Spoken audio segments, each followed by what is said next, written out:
मंडळी नमस्कार. कधी रस्त्यावरची भांडणं बघितलीत का? म्हणजे एखादा माणूस सापडावा एखादी चूक झाल्यावरती आणि मग रस्त्यावर बघणाऱ्यांची कशी ऊर्जा जागी होते, कसं त्यांना असं आपण शूरवीर असल्याचा भास होतो जरा बघितलाय. खास करून एखाद्या मुलीला महिलेला एखाद्या गाडीवाल्याची धडक लागावी आणि ती पडावी आणि मग ज्याची धडक लागली आहे त्याला सगळा गाव शिव्या घालत असतो, कोणी मारत असतं, कोणी काही करत असतं, आपला पराक्रम आपलं शौर्य दाखवत असतं.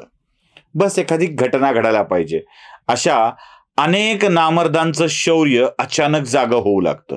इम्प्रेशन मारना पडता है बाई. ती पडलेल्या बाईवर, त्या मुलीवर आपण कसे भांडायला पुढे आलो तिच्यासाठी हे दाखवायचं असतं आणि तेच उद्योग चालू असतात.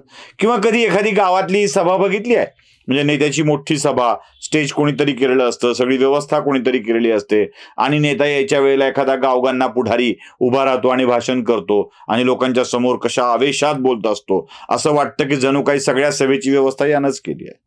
अशी अनेक पुढारी आपल्याकडे असतात. देखल्या देवा दंडवत घालून आपलाही यात सहभाग आहे किंवा आपणच हे करतो आहोत असा दाखवायचा हा प्रयत्न असतो. म्हणजे त्यात आपलं नाव झालं पाहिजे. असे अनेक पुढारी आपल्याकडे आहेत. त्यापैकीच एक आहेत राष्ट्रवादी काँग्रेसचे नेते रोहित पवार. आता या रोहित पवारांना हा सगळा गाडा आपल्या खांद्यावर चालू आहे वाटतं की काय माहित नाही. अगदी नको त्या विषयात ते आपल्या प्रतिक्रिया देत असतात. बरं, प्रतिक्रिया दिल्यावर आपणच तोंडावर पडू ही त्यांना माहीत नसतं की काय, हा माझा प्रश्न आहे. म्हणजे राजकारणात देवेंद्र फडणवीस आदित्य ठाकरेंना जे म्हणाले होते ना, नया है वह, तसंच रोहित पवारांच्या बाबतीत मला म्हणावं लागतं, नया है वह लेकिन दिखा रहा है पुराने की तरह. म्हणजे ते असतं ना, ती कुठली तरी दारू जास्त काळ ठेवायची असते, scotch 18 year old, 19 year old, 20 year old, ते उगीच आपलं कोणीतरी 18 year old वाला शिक्का मारून तिला विकत असतो, असाही प्रकार आपल्याकडे होत असतो. तसं काहीसं पवार आडनाव मिळालं म्हणून रोहित पवारांच्या राजकारणाचं चाललंय की काय, आणि तोंडावर पडणाऱ्या प्रतिक्रिया पुन्हा अगदी मुखभंग होईल अशा प्रतिक्रिया ते का देत आहेत हा प्रश्न मला पडतो. रोहित पवार मधल्या काळामध्ये जाऊन त्या भारत जोडो यात्रेत सहभागी झाले. कुठं झाले माहित नाही. त्याचा व्हिडिओ तुम्हाला मी दाखवतोय. म्हणजे त्यात त्यांनी गाणं लावलंय पण ते गाणं टाळून दाखवतो. तुम्ही तो व्हिडिओ काही सेकंदाचा तो व्हिडिओ बघून घ्या.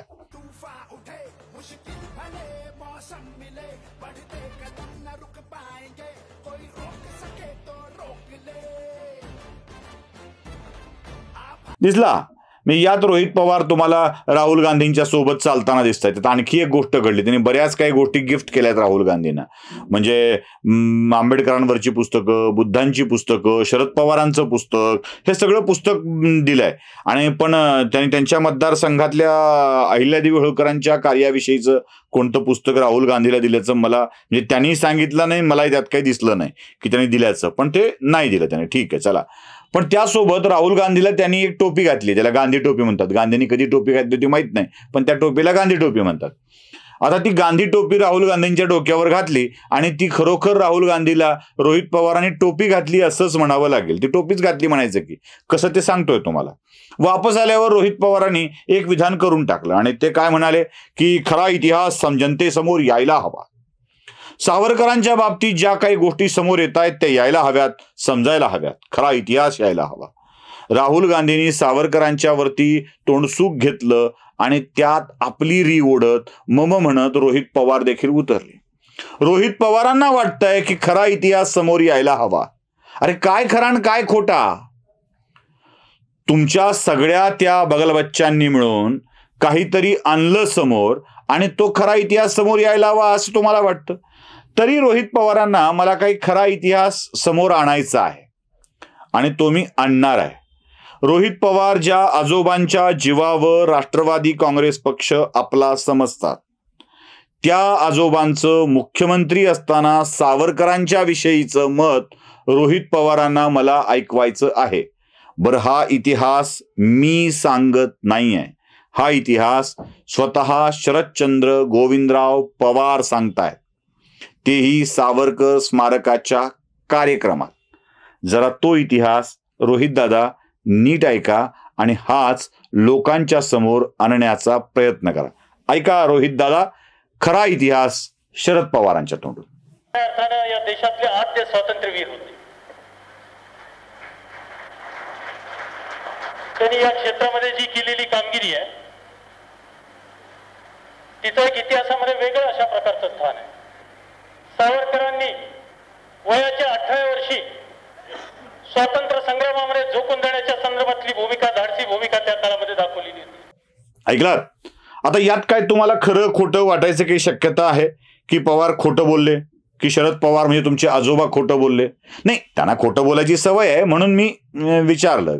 ते सिद्ध पण केलंय आपण, ते एक सांगणार आहे तुम्हाला मी. त्यांना सवय आहे. पण तुम्हाला हे खोटं वाटतंय का? जरा तुम्हीच तुमच्या तोंडाने सांगणं आवश्यक आहे. म्हणजे हा खरा इतिहास तुम्हाला शरद पवारांनी अनेक वर्षापूर्वी सांगून ठेवलाय, आता नाही अनेक वर्षापूर्वी सांगून ठेवलाय, तो तुम्ही जनतेच्या समोर न्यायला हवा, इतकंच आम्हाला काय ते म्हणायचं आहे. बरं, ते ठीक आहे. तुम्हाला अजून खरा इतिहास दाखवतो. ज्या सावरकरांच्या वाक्यावर तुम्ही आक्षेप घेताय ना पत्रातल्या, तसंच वाक्य आणखी काही लोकांनी लिहिलेलं आहे. इंग्रजांना, ब्रिटिशांना लिहिलेल्या पत्रात. हे तुमचे लाडके बघा, मोहनदास करमचंद गांधी, त्यांनी काय शब्द वापरलाय त्या चौकटीत दिसेल तुम्हाला. ते आहे. बरं, ते सावरकरांना पेन्शन मिळत होती, जरा बघा. मोहनदास करमचंद गांधींना आगा खान पॅलेसमध्ये महाभयंकर शिक्षा झाली होती, त्यांनाही पेन्शन नाही, त्याला भत्ता म्हणतात, भत्ता. तो भत्ता, कैद्याचा भत्ता दिलेला होता. जरा खरा इतिहास लोकांच्या समोर यायला हवा. हे एक दुसरं पत्र अजून एका नेत्यांनी खाली I beg your obedient servant असं लिहिलं आहे बघा. म्हणजे तुमच्या लक्षात यावं, दुसऱ्या एका नेत्याचं पत्र आहे अजून. हे काँग्रेसला मान्य असलेल्या नेत्याचंच पत्र आहे. म्हणजे तुम्हाला खरा इतिहास सांगायचा आहे ना, तर तो तुम्हाला दाखवतो. म्हणजे पहिला शरद पवारांनी, दुसरी पत्र अशीच पत्र लिहिली गेली आहेत त्याच्यात.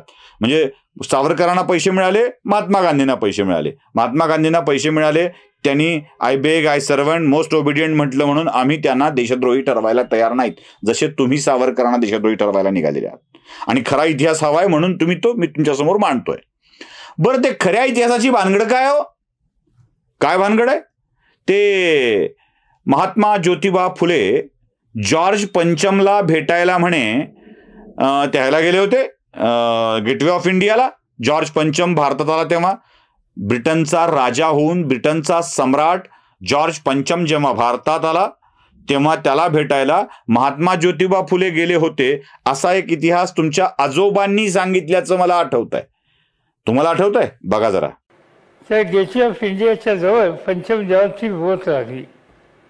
ते उतरले खाली, त्याचं स्वागत झालं. आणि त्यावेळेला त्या कमानीच्या कोपऱ्याला एक मुंजासेवाला एक कोणतरी व्यक्ती उभी होती. पंचम जॉर्ज जायला लागल्याच्या नंतर पोलिसांनी त्या व्यक्तीला बाजूला केलं. पंचम जॉर्जला आश्चर्य वाटलं, गंमत वाटली. हा कोण माणूस आहे, का त्याला बाजूला करतात? त्यांनी पोलिसांना थांबवलं आणि स्वतः थांबले आणि त्या व्यक्तीच्याकडे गेले. त्या व्यक्तीच्या हातामध्ये एक मागण्याचं निवेदन होतं आणि ती व्यक्ती म्हणजे ज्योतिबा फुले. ऐकलात? आता जॉर्ज पंचम भारतात आला त्यावेळेला खरा इतिहास जरा शोधून बघा. महात्मा ज्योतिबा फुले जिवंत होते का? या पृथ्वीतलावर अस्तित्वात होते का? नव्हते ना. मग पवारांनी म्हणजे तुमच्या आजोबांनी हा खरा इतिहास सांगितला की खोटा इतिहास सांगितला?